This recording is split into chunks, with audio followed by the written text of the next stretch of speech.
Welcome to the official Colts podcast. I'm Jeffrey Gorman, joined week in and week out by Miss Larra Overton, JJ Stankevitz, both of them with the Colts covering this team in the locker room and on the field. We're going to get you caught up with the latest this offseason. Oh, that kind of hurts to say a little bit.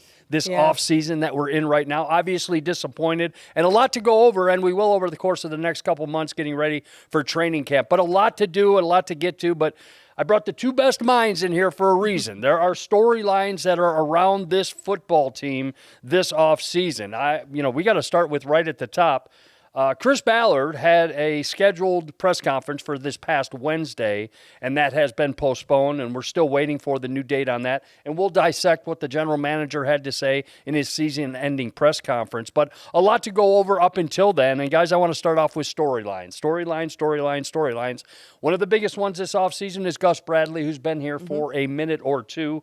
And he was relieved of his duties. Not relieved of his duties, but I think that was a contract that ended running up, and the Colts decided to go into a different direction. I want to start there when we talk about off-season storylines. Larra, let me start with you. Is it a similar scheme, this new defensive coordinator that comes in your opinion? You've watched what they've done the last 3-4 years under Gus Bradley and whatnot.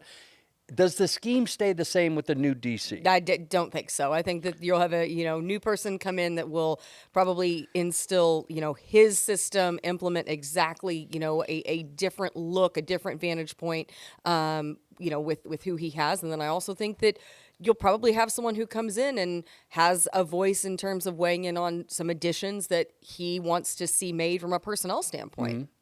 I think Larra's right.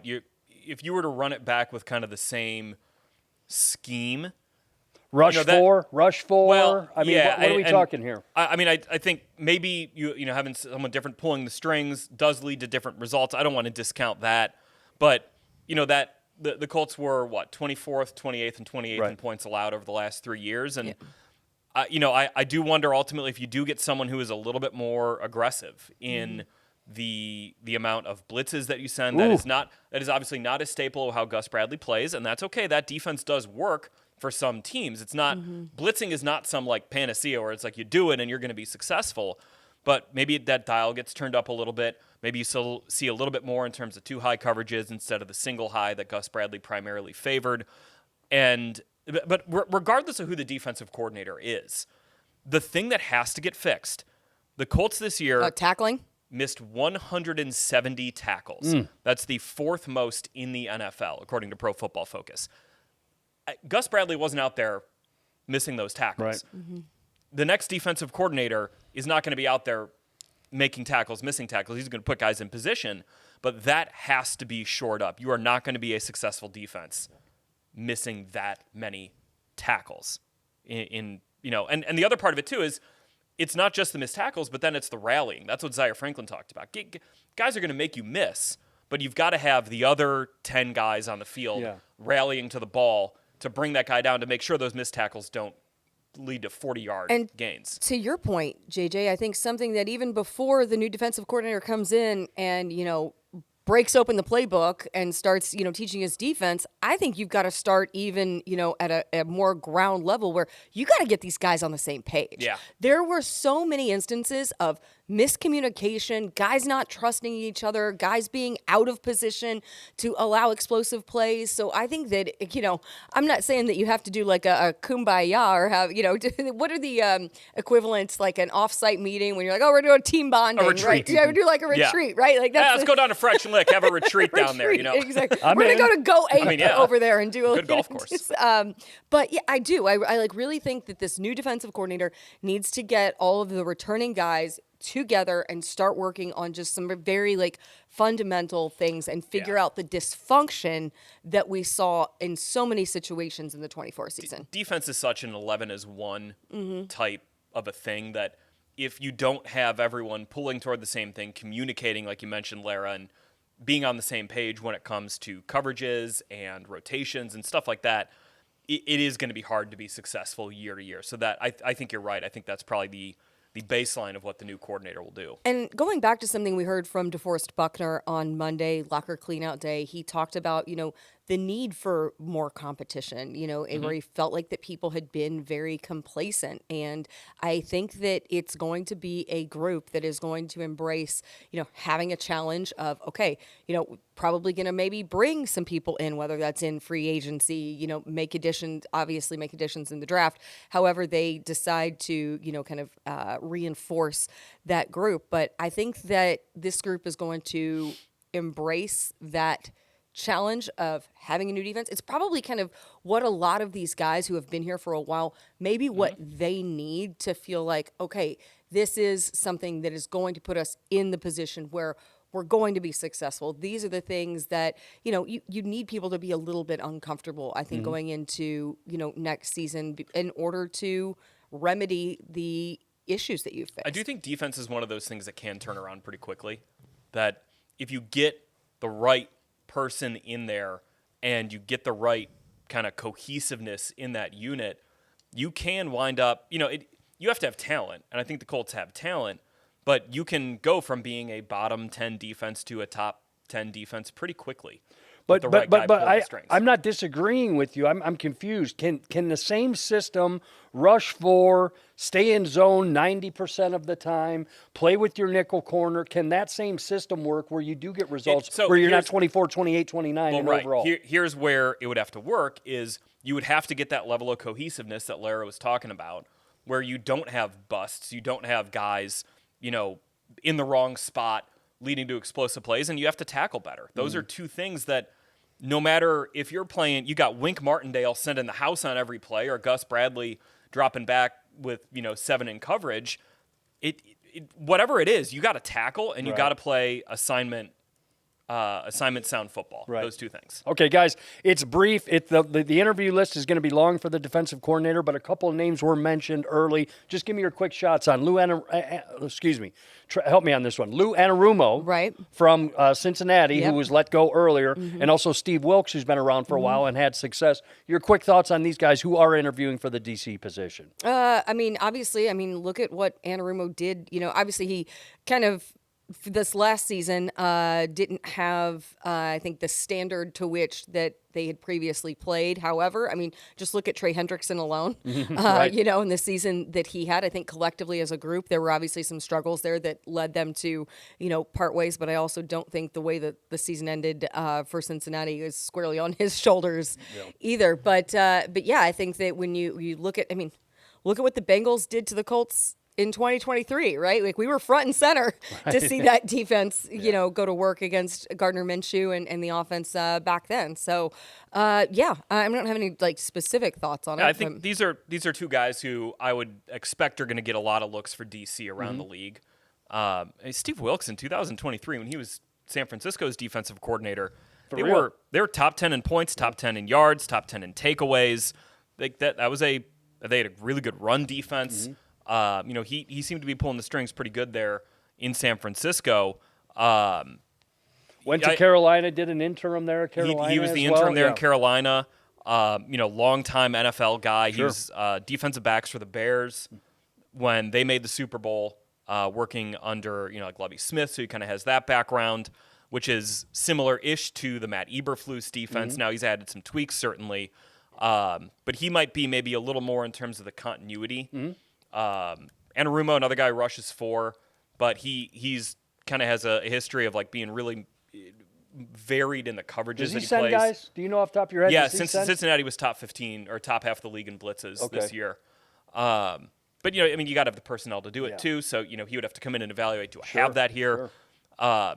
But I think those are two guys who, it's been reported they're on the Colts list. I think you're going to see those guys be on a lot of teams' lists, especially as you start getting into this. Okay, you have some new head coaches who are hired, some first-timers who want that experienced DC. Those guys could get looks for Chicago as well. Yeah. In that vein. For sure. All right. I want to thank everybody who's watching on the YouTube as well as listening in on the Colts Audio Network. A lot to go over, obviously, with the offseason approaching, and it is playoff time. We'll touch on that a little bit. We're not in it this year, but we're going to enjoy it this year. And be sure to follow both of these Both of these men and women, I'm sorry, why was that hard? Both of these wonderful NFL reporters, at JJ Stankevitz on Twitter X, at Larra Overton as well. Moving on to storyline number 2, folks, let's switch to the quarterback position, and let me go over some things. AR this offseason, okay, this offseason. How does he get better, specifically when we're talking about throwing the football and upping that completion percentage?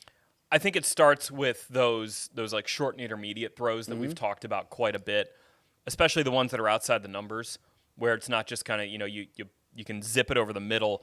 Those are where I think you need to see Richardson make some growth. He's got to get more on the same page with his receivers there as well, and the receivers need to get more on the same page with him. I think it's kind of a collective thing there, but that would probably be where I would start.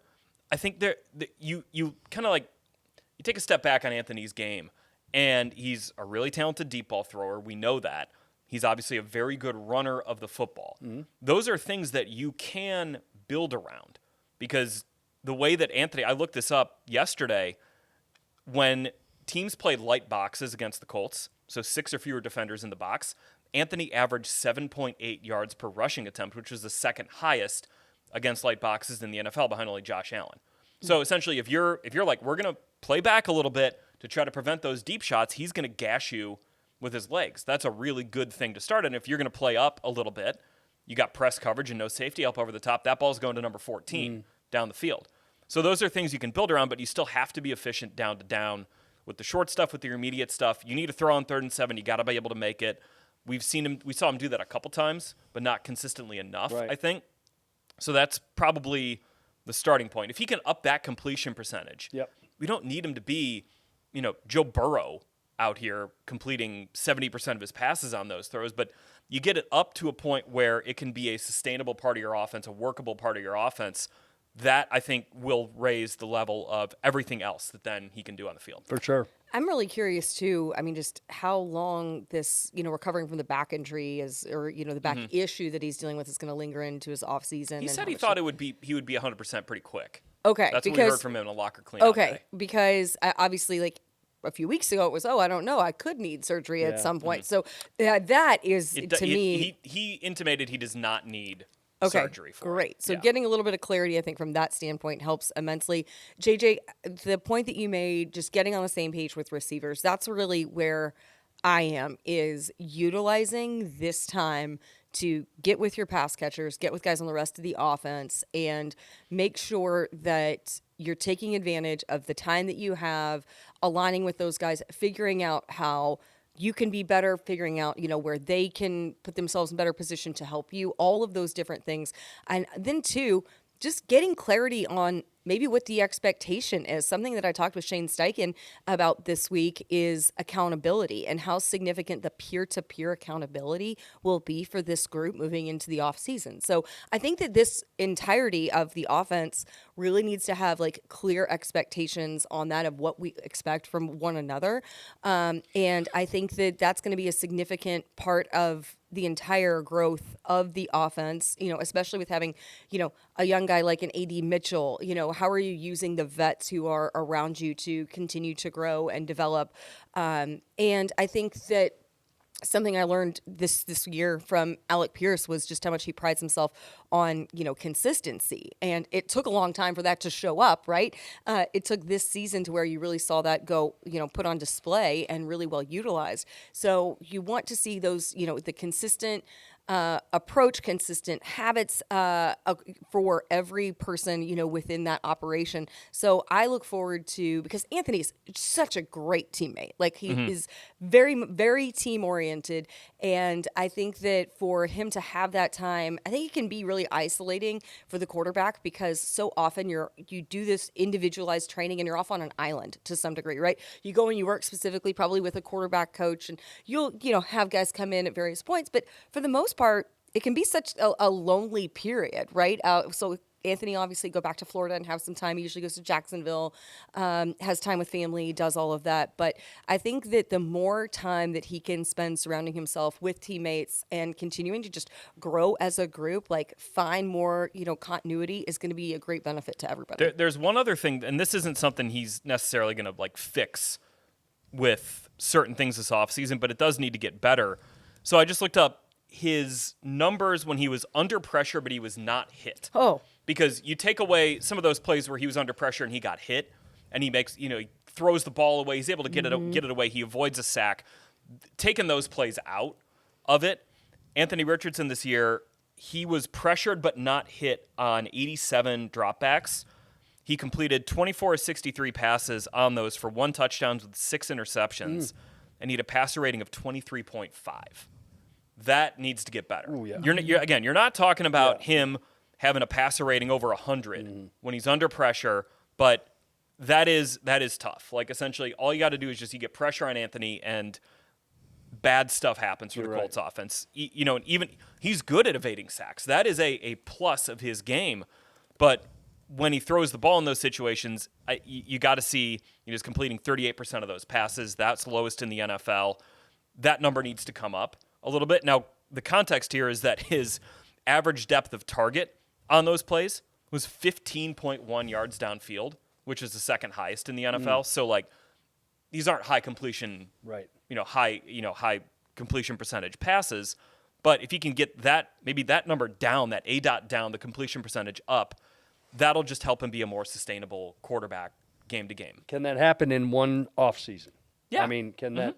I think with more experience, realistically happen, he's got the experience now of, he played 13 games this year. Obviously, he wished he could have played more, but I'm interested now, especially if he is able to go into this offseason healthier, certainly than he was last year. I think we can say that no matter what, but hopefully as healthy as he can possibly be. I do think you can see that growth and that jump, but it's got to happen. Otherwise, if you're in for another year like he had this year, you're probably not in for reaching the goals that you want to reach in 2025. As a player and as a team, we're going over the storylines of the offseason, touching on a lot of different things, what the Colts are going to be looking for, hopefully getting you guys in front of that. I want to stay there, though, guys. We're going next to free agency, but I'm going to dovetail the quarterback situation that we just talked about into free agency. Larra, starting with you. Will there be a veteran quarterback other than Joe Flacco in the camp this year, in your eyes, and will there be an open competition at the quarterback position? I have no idea. Yeah. I truly have. I do not know. I think that is definitely like that. I don't think we know that, like, back in the front office and the coaching staff. That's something I'm sure they're going to be talking about and evaluating over the next couple of weeks and over the next couple of months. But Anthony Richardson, I'll give him credit. He said he would welcome that. He said that, that if they bring someone in to compete, I'm a natural competitor. I'll go compete. If they don't, I'm still going to compete at the same level. Gotcha. I thought the answer he gave when he was asked about that directly hit all the right notes that you wanted to hear. Okay, quarterback aside. Really quickly, I think he showed that early in his rookie season when he was competing against Gardner. Like, it wasn't an incredibly long period of time, right? But over the course of training camp, you did feel like that he, thrived with that dynamic. Now it's a little bit different. Now, he's further into his career, but I do think that you saw the benefit to it at that point, and also, his openness, his willingness, to have that dynamic in the quarterback room. On the point about hitting the free agent market harder, though, I think hold on. Let me set this. Yeah. Here's why I'm bringing this up, guys. Last year, we saw what Chris Ballard did in the offseason. Signed 22. Brought everybody back. Outside of it, Raekwon Davis as well as Joe Flacco. There's your free agents. The reason I'm bringing this up is my question to you both is, do you anticipate a harder push in free agency? Again, outside the quarterback position, which I know is key. But as far as like last year bringing in 2, is this year, with the way that this season went, that he does hit this free agent market a little bit harder? I think you need to look at this roster with a pretty clear-eyed view of it and identify where are our biggest weaknesses, what positions have the biggest weaknesses, and where can we use free agency to plug those holes. I think that's where we looked at the roster last year and said, okay, we can plug these holes with our own guys, which I still don't think was the wrong way to think about it. It didn't pan out the way that you would have expected and you would have hoped. But if you need free agency to elevate your team, that's where you get into trouble in free agency. But if you use free agency to plug holes and to say, okay, we need better tight end play. Let's go out and try to find a tight end in free agency to come in. That guy doesn't need to necessarily be a difference maker. Right.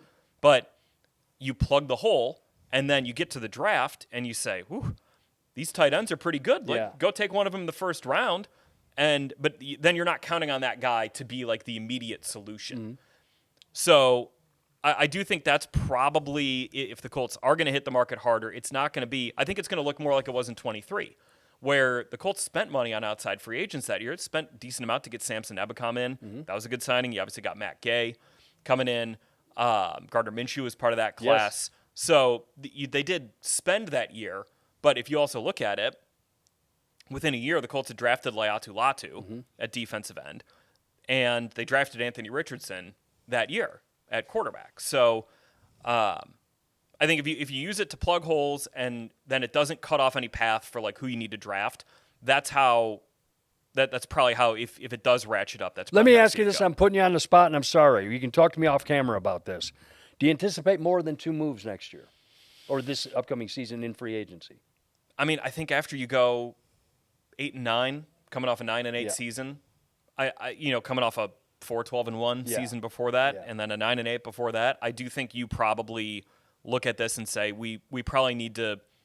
There might be more holes on this roster than we might have initially thought. Right. Larra, I'm putting you on the spot on this free agency thing. Is he dive in a little bit like he's done in years past, or is Chris Ballard hands off on the free agent market this year? Yeah, I think you've got to dive in. I think you've got to explore what opportunities are out there, and especially with the money that you have. We've seen the Colts have quite a bit of cap to be able to manage and work with. So I don't exactly know what we're looking at. Going into this offseason and where we are. But I think when you look at the finish to the season, if you want to avoid doing what has happened the last few years, which is not winning the division, not making the playoffs, all of those things, like you're falling short. So everything needs to be addressed, and the definition of insanity is doing the same thing over and over and expecting different results, right? So I do think you have to go about it. You have to go about something in a different way in which you have. So, okay, you're going a different direction at defensive coordinator. Okay, that's one move. Okay, what else are you doing for that? And that's why, I kind of said earlier, like, if you're going to bring in this new defensive coordinator, sure, he inherits some great pieces in that room and some great veterans who you expect to be back on this roster, but you're also going to, have to equip him with some more pieces to work with to build upon as well. So I think if there's a time to do it, it's now, because obviously, Jim Irsay has reinforced his commitment in Chris and Shane. And I think that you're in an opportunity where you feel like I would imagine that you feel like you have to prove why he has the confidence to do that, right? I mean, yeah. And the other thing I would say too is along those lines, if the Colts do get more aggressive this offseason, that doesn't always just have to be free agency. That can look like a trade, like you did to get to Forrest Buckner. Sure. That can look like being more aggressive in the draft. You can take these different ways to be aggressive with your roster that isn't just, we're going to go spend $80 million to go bring the top free agent, regardless of who he is or what position it is. And let's not forget, there's a couple of free agents in that locker room right now that are waiting to find out who they're going to play for next year. Dio Dangbo, EJ Speed, just a couple of it there. Brian so, Kelly, Blackman. Morley Yeah. Cox, Julian Yes. Blackman. I mean, we're going over a bunch of veterans there, so a lot to be handled this year by the general manager, Chris Ballard, as far as who stays, who's going, who's the new faces, and obviously the draft coming up. And again, we're going to keep you all up to date on that thing. All you got to do is follow us on Colts.com and, of course, on Twitter, X, and Instagram as well. Now, we're talking about the veteran free agency. As far as the quarterback goes in, let's go into something else, the offensive line. You mentioned Ryan Kelly. How much different, Larra, starting with you, this is a talented group. We've seen Bernie Ryman and what he's done. He's been quiet, and that's a good thing. He's been very quiet. We haven't had to talk about that. Obviously, Quentin Nelson, everything again. What do we do on the right? What are we doing on the right side? Will Fries, boy, oh boy, he's another guy who's a free agent that's, going to be looking at a big market when it comes in. The right side with Braden Smith. We don't know where we're at on that. Matt Gonsalves seemed to be taking over. And again, Ryan Kelly, Tanner Bortolini, that sort of thing. The rookie this year or last season now out of Wisconsin. What's your thoughts on the O-line? Well, I'd like to see Mark Glowinski come back. Okay. That's one thing. Obviously, he has been with this organization before. You brought him in midway through the season. One of the things I like about Glow is he played for Tony Sperano also in New York. So you kind of complement his having previously been in this building, knowing the organization, but then also understanding, Tony's operation. And I thought you saw that group really benefit when, Glow was brought in to the mix. Yeah, I mean, the Will Fry situation, like just seeing him get hurt and the extent of that injury, when it happened, all of that, he was having such a fantastic year. He was going to be a Pro Bowler. I mean, he was absolutely going to be a Pro Bowler, Wow. if not an All-Pro. JJ. Look, if you look at his tape, Brandon Thorne, who's kind of like the offensive line guru in terms of national media members, he was posting Fry's tape all the time before he got hurt. Really? Yeah, I mean, and Wouldn't then that have been look, if you're going to decide all Both pro guards based on would be- I know, who's but- got good tape and good PFF grades, Will Fry's is second in PFF grade among guard. He was having an awesome year. Well, I hope he stays here personally because I like the young man off do the too, field. He's yeah. a great guy, as you know. Will? Yeah. Oh, Just a fantastic. sweetheart of a young man. Oh. But I know it's a business, and we got to figure it out. But boy, oh boy, for a 6th-rounder coming out of Penn State. Seventh. Excuse me. Seventh. 7th-rounder coming out of Penn Seventh State. rounder. That's a splash. I'd love to keep him around as well. Absolutely. Absolutely. Hopefully, he seemed to. I talked to them on Monday. He seemed to say his recovery is progressing. He wants to be as ahead of schedule as he possibly can be. So look, if he's able to be out there next year, I think you'd love to have him with a horseshoe on his head. I mean, I think it Absolutely. says a whole lot about him when I, went to the locker room after that game in Jacksonville, and I went to Quentin Nelson and I said, hey, we'll talk about the game, but first just acknowledging Will Fry's and how difficult of a situation that was. And it was one of the more emotional moments from Quentin Nelson, just raving about Will as a player, as a teammate, how much he meant to this O-line, how much he means to this O-line. And I just thought that was very telling when, when you have Quentin going to that level to really just make sure people are aware of how significant he had been for this offensive line. So, I mean, and too, we've seen how much continuity has mattered for that group, right? And when you talk about the level that they have played with in those incredible, few seasons that you had when you had pretty much the same starting 5 in back-to-back years. So I think that would be something that, you don't need to overhaul everything, right? I think look to the pieces that have been effective. And to me, the guys that you have been able to build, what you have built from the offensive line perspective, he's a big part of it. I like what I saw to Matt Gonzalez this year, too. Yeah, sure. I thought he battled. I thought he's physical. He probably needs to get a little better in terms of pass protection. I think he would admit that. But, just from a competitiveness standpoint, he's got it. He's got it. And, I remember back when the Colts drafted him, and it's just sort of he plays with a certain kind of physical mean streak that I like. I think it really benefits him in the run game. For sure. I like that mean streak, too. Yeah, I know what you're talking he kind of about. hones in on on his pass game a little bit. He could be a really good player in this league. Absolutely. And I tell you what, we mentioned it earlier, but let's stay here. And it's a touchy subject because we love the young man. Absolutely love Ryan Kelly. But he is where he is. And let's not forget, and I want you guys to comment on this and we'll move on. He comes back after, a 5-game layoff? With the knee, yeah. And this team runs for 335 yards, a franchise record. Yep. Is there some connection there when the veteran center comes back and these guys? So what are we doing with Ryan Kelly? I know what I want to do, and I wish the big man was here. I think it is beneficial for a young quarterback who, really needs to have a big year next year to have a veteran all-pro, Pro Bowl center up front. I just think that can be an immense benefit for Anthony Richardson to have a guy like Ryan Kelly up there. Also, can we just really quickly, while we're talking about Ryan Kelly, JJ, your question to Ryan, this would have been now a week and a half I know ago. where you're going with this one. Yeah, can we talk about it?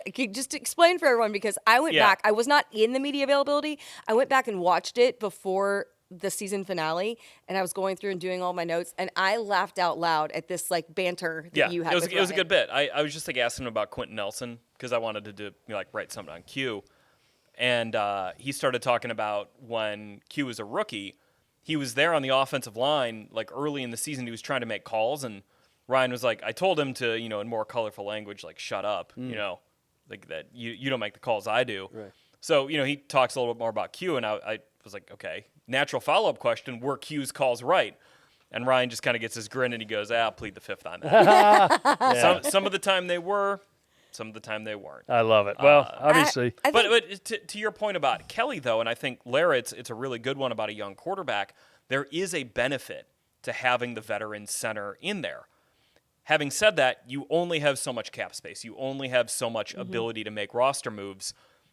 If you're identifying other parts of your roster that you need to build up, it does mean you can't do everything. Right. So does that mean that the Colts do move on from Ryan Kelly? I think that'd be hard to do. I don't think anyone in this building would take that lightly, given he's been here for 9 years. He's a 4-time Pro Bowler. It's really freaking hard to make one Pro Bowl. Yeah. Making 4? That's tough. Yeah, I mean, you're right. What a player. And look, if this was the last game of Ryan Kelly's career on Sunday in Indianapolis, what a career he's had. Yes. If you don't respect what Ryan Kelly has done as a player and as a person, I don't know what to tell you. The guy played his butt off for this organization through so many quarterback changes, through a lot of highs and a lot of lows. He remained consistent in there, and then off the field in the community, the work that he and Emma Kelly do is unparalleled. The things that they do with Count the Kicks and the kind of leading voices they've been. He should, regardless of what happens, Ryan Kelly's had a great career here. Selfishly, I'd love for it to continue in Indianapolis, but it is a business. It's a tough business, and you can't always bring everyone back. In my opinion, he's one of those guys, a pillar in the locker room, that if there is an issue, as we've seen in this past season, that he's going to be one of those guys that's going to sit down with it and try and smooth this thing out. Right. And if he has to be aggressive, he'll be aggressive. And if he has to do kid gloves, he'll do holds kid everyone gloves. to a standard. That's what I'm saying. Like, he is that guy in that locker room that says, hey, that's Ryan Kelly that's done it. 4 Pro Bowls, done it for a decade almost, so like that. You look at a guy like DeForest Buckner as that on the, one of those on the defensive but also side, different, because you got 56 there too, who's a leader. But I think 78 leads differently than 56 and vice versa and stuff like that. So that presence is something that I think will be missed, but more obviously will be revealed. But with the I do think your point generally taken about what the Colts do at center is one of the bigger storylines of this offseason. Wonderful. And a great dovetail into this. The NFL draft coming up. Colts sitting right now at the 14th pick, and this is where I want to go on this. I know we got a lot to scour through. We're all going to watch a lot of tape. We're going to read. We're going to watch mock drafts and everything. But if you're at that 14th pick and you don't move up or you don't move back to get extra picks like that, I remember you last year, and obviously our eyes were on a certain tight end last year that went on to set an all-time NFL rookie record for receptions in Las Vegas in Brock Bowers. I want to go there, guys. I know it's early, but I want to go there. Do we think about the 14th overall pick and the importance of that to this offense, to this defense, to this special teams, whatever, and where we want to go with that? Larry, you staying in the same camp as last year? I like that camp. I do. I've got somebody in mind who I think you might take a swing out there. I also, right now, just sitting here, January, whatever it is, I like the idea of moving up. I like the idea of trying to jump up and get an immediate difference maker. Yeah, that is something that this team, if you have an opportunity to go get him, like whoever that is, and there's still a lot of evaluation that's got to take place. You got to set your board. But if you're looking at, if a guy's staring you in the face and you're like, this guy's a good fit for our culture. He's a good fit for our team. He's a talented player who's going to be a difference maker. And look, Colts tried to move up last year. Yes, they did. They tried to move up, and it didn't wind up working out. I thought that right there, though, showed, Chris Ballard has kind of had this reputation. He wants to kick back. But that showed, hey, if he identifies a guy or two who he wants to go up and get, he will attempt to do what it takes. That doesn't always mean the other team wants to move back. Yeah. But I like that attempt was there. Just for the sake of debate, I went ahead and jumped into the way too early mock drafts here. Let's go. I know. So CBS Sports, JJ, you'll love this. Do you know who they have predicted to go to the Indianapolis Now we Colts? start. Is it the Mizzou tackle? It's the Mizzou wide receiver. Oh, Burden. Yeah. How do we feel about that? He's got great potato chips. Really? Literally no one. God, I'm so deep. Is there a Burden potato chip out there? I've got a group chat with my buddies at Mizzou, and one of his NIL deals was like Luther Burden's potato chips. Great wide receiver, though. Yeah. Really electric. A big yak guy. It says. Big yak guy. Big yak guy. So, yeah, but I just had to throw that out to you. Thank I you. saw one earlier. I don't know who it was, but the big man, and I do mean big. There's a 6. Do you know, I'm so sorry. Yeah. I just looked, I'm scrolling through here. And do you know how they list Travis Hunter, his position? Oh, from Colorado. Heisman. ATH. Oh, athlete. That's like the Yeah. Rivals recruiting rankings. Yeah. Like it was a Athlete. 5-star athlete I just- from I was- Apopka, Florida. Where's he gonna I'm play? like Don't know. scrolling Yeah, down. we'll figure it out when Yeah. he gets It's to like, campus. it's like, QB, tackle, QB, athlete. Yeah. How do you like that? I love it. And How you did do a you? nice job in the offseason, too, getting us caught up with the mock drafts around the world and what people Oh, are I was picking. talking to I was and talking to a few of our scouts. Like they've already been at some different Yeah. all-star games that are out and about. They're Mm-hmm. planning for like Senior Bowl. You've got East-West, but there's some other ones that are out there. So yeah, those guys have been on the road and they're grinding. This is huge time for them, and love when I get to pick their brain about the process. 6'6", 260, I believe, is the young man's vitals. That tight end out of Penn State that's going to be playing Notre Dame. I'm just Tyler saying- Warren? Yeah, they Let's fall see to where they here, got him fall to going. here. I mean, There's this is just one. Yeah, you another know. tight end out of Michigan that's a first rounder that's up there. Who knows what's going Right. to happen? Who There's knows? an LT Overton coming out of Alabama. How about that? Does he play left tackle? Oh, that'd be great. D-line. Left LT Overton plays left LT tackle. Overton Yeah. should be playing left tackle. That's like when Auburn had I think it was Auburn, had a defensive lineman whose name was D-liner. Love this. Love it, yeah. Like that's Nominative you- determinism right there. You manifested that. Yeah. Like your parents were like, this is what we're Right. doing. And then like the sorry, I'm off on a total good. tangent here. The flip side of that is there is a pitcher who played for the Rays, he played for the A's. He had the worst baseball name of all time. Give me it. Grant Strike? Ball 4. Oh, I do remember Grant What are you gonna do out there? Yeah. I'm gonna I was like, go what's his Grant name? Ball Grant 4. Ball for yeah, that's right. Gosh, That was I not remember that. nominative determinism because he still made it to the majors despite his name being I'm going to walk you. Based on this Yeah. one, Tyler Warren going 23rd to the LA Rams because LA needs more offensive weapons. Yeah, right.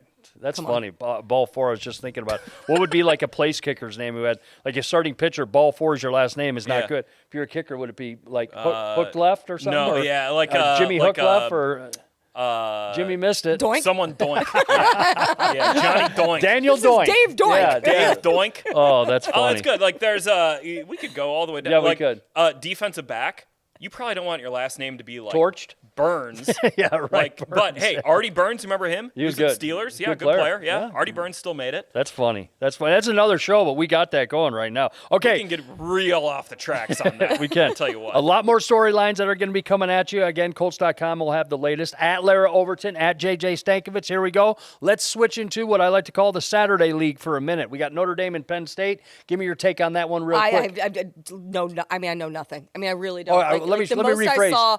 Most I saw of Notre Dame all year was only because they played Indiana. Like so I don't know. I got How about nothing. this one? Who do you like, Notre Dame or Penn State? Irish. Yeah, he going Irish. We know where you're Firmly going. Irish. Yeah. I don't know. All right. I got no thought. That's great because this pod's probably going to come out on Friday Yeah, on YouTube, and we're going to be it's like, over. what All an right, idiot. forget it then. Yeah, Forget it then. I have no thoughts really about either of them. I will say I have become a big fan of Marcus Freeman. Oh, he's like the best. A Yeah. dynamic leader. Respect the heck out of like the way he leads, all of that. Like I just very, very cool. Like I think that from that standpoint, like just what I've seen from him. Here's the best compliment I can give Marcus Freeman. He has made Notre Dame the most likable team in the college football playoff that's still left.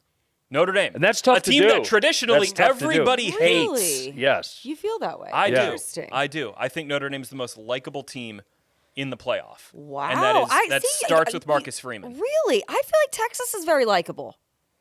You don't? I don't know. Well, maybe it's just because they got bailed out by that targeting call that should have been called that wasn't against Arizona State. I think I agree Like, with you. Texas is just a cool football team. Like Sarkisian is just cool to me. You know what I mean? Like he just I has think this. Marcus Freeman's cooler. Yeah. I mean, but I'm just saying from like I feel like that Also, Texas has a lot, Texas like, kind of lot has the likability. stink of being in the SEC on them, and it's like we're up here in Indiana, and Indiana should have been South Carolina Right. in the playoff. South Carolina lost to Illinois. Yep. Whatever. I don't All know. right. That's a podcast for another time. Yeah, Well, how it do you is. feel about the OSU-Texas game then, both of you? That game's going to be fun. But I also think Ohio State wins that by like 2 touchdowns. 2 touchdowns. Ohio State's playing unbelievable right now. Yeah, they are. Also, of rooting interest for Colts fans, be on the lookout for Josh Downs' brother. Yeah, at Ohio with State. He the is Buckeyes. a really good football He's player. Oh my God. What year is that young man? Sophomore. Yeah. So he's not eligible for draft. No. But boy, Right. he is exciting. Like you Electric said. punt returner and one of the best safeties. All in right, college let's football. switch the knob over to the Sunday League. I'm Yeah. not going to ask you over every game, nothing. I just want My dad and I went through this the other night. We were breaking them all Okay, down good. because we do that every Sunday. All I want is together. give me upsets or give me underdogs that Ooh, are going okay. to win, or give Rams. me road teams or something. Yeah. So you like the Rams? I know they're at home and they're the higher seed, but I'm guessing I don't know if Minnesota's favored or not, but LA is. LA's favored. I believe so by 1. Yeah. So that's not even an upset. I still like the Rams. No, that's okay. He likes Okay. the Rams at home. Anything going to happen this week? Look at that Texans game. They're hosting a. They've been on kind of a down. I know the Chargers. I think the Chargers are going to win that That's one. that's a tough matchup for Houston because LA's got a really good offensive line, and Houston, if their pass rush, which has been awesome this year, like I think they set a franchise record for sacks, if they can't get home because that Chargers offensive line is taking care of them, it's gonna be tough sledding Yeah. for Houston. I find this one I think it's really hard to bet against the Buccaneers right That's a now. fun game That's too. my favorite But game of the week. Yeah. but I find that one to be a very intriguing game. Like that Commanders Bucks, like Jaden Daniels, unreal. Like I think he's just such an easy guy to root for. Oh, yeah. I mean, just it's been so fun to watch his season. Also, like Terry McLaurin, indie guy. Like love to see him having so much fun. The job that Dan Quinn has done. I mean, Coach of the Year candidate, hands Cliff down. Kingsbury's had a real comeback too, like what he's done Yeah. there. Yeah. Yeah. That to me is I'm just very intrigued by that one. But like the Bucks are just like they're a team that knows how to get it done in the playoffs. You've got so many of those like great vets. I love the Baker Mayfield like element of what he's brought there. The fact that he has gotten kind of this like second chapter of his career and been like revitalized. I love everything. My husband and I were just talking about this, and he was like, "Yeah, I was never like a Baker Mayfield fan, but I love Todd Bowles." Like, and I was like, "Really interesting." Yeah. So like we were going on and on kind of about like that group. Like, how do you not like Mike Evans? Like just Mike Evans versus Marshawn Lattimore. Love by the this. way, oh, stick that to my veins. I tell you what, guys, By the way, Baker this year. You Oh, want he's to talk had- about like a hell of a year. Should have been considered. I mean, this is a hell of a year for this young man. That was looking for a he team completed 2 years ago. 71% of his passes Yep. and averaged almost 8 yards per attempt. You know how hard that is to do? Has this been one of the, we've really gone off on another tangent here. Has this been one of the bigger years in terms of quarterback revitalization, so to speak? Led with, by like, Sammy. Sam Darnold, like Baker Mayfield. I know, obviously, he's been in Tampa I think for a little it bit. started last but, year I mean, with Baker and Geno Smith. Geno Smith out. Yeah. Gino's awesome. Yeah. Geno's Yeah, had Geno a is really awesome. good And he got run. paid, yeah. Yeah, and then Darnold comes around. But guys, here's I got it before I have to say this. I love what Washington's doing. I do. New ownership, new head coach, It shows new you how quickly quarterback. things can turn right, around. and how quick it is. I get that, but it's tough. And my point is, to have that organization on the upswing. I know you guys are good and everybody, but to go on the road with a rookie quarterback against a Baker Mayfield who's hotter than a pistol, with Mike Evans who just did something that nobody's done in years and breaking Jerry Rice's record for consistency. and Russell stuff like Wilson, that. anher one in there. There's That's another guy name to that- drop in there. That I That's was a like, I'm good call. missing Yeah. someone, but yeah, that was what it was. But that's my take on that. I love watching Washington stuff, but I just think when it comes to this, crunch time of the year, you're going to go on a veteran quarterback who's having probably. success. Yeah, so Jan Daniels is So basically good. a veteran quarterback. Though. So good, but- guy was throwing touchdowns at Brandon Ayuk as a freshman. Yeah, how about that?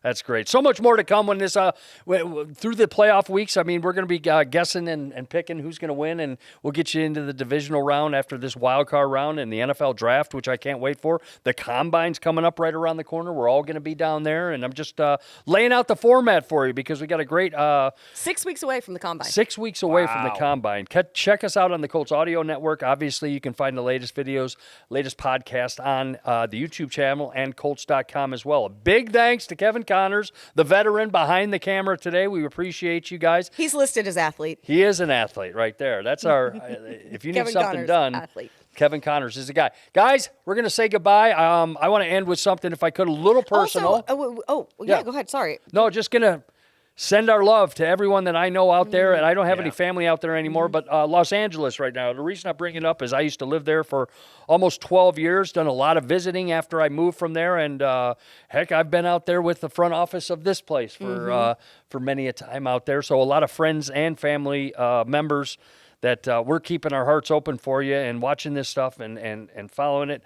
Thoughts and prayers aren't enough at this point, but other than just wishing you guys happiness, if you can find health and some sort of happiness in this thing and make sure that the family member's okay, we can buy new pictures and buy new silverware and stuff like that, but safety is the biggest concern, and it is truly an apocalypse what it looks like out there in the area of Los Angeles. So I'm sorry about that, guys. I just wanted to send our love. For all of the first responders who are out there right now, all of those firefighters who are on the front lines working tirelessly, who are out there. I mean, all of those crews, it's just 24/7, some of these young men and women that are out there doing it. So tip the hat and keep, we're following you, and you have all our support. Guys, anything while we say goodbye on this?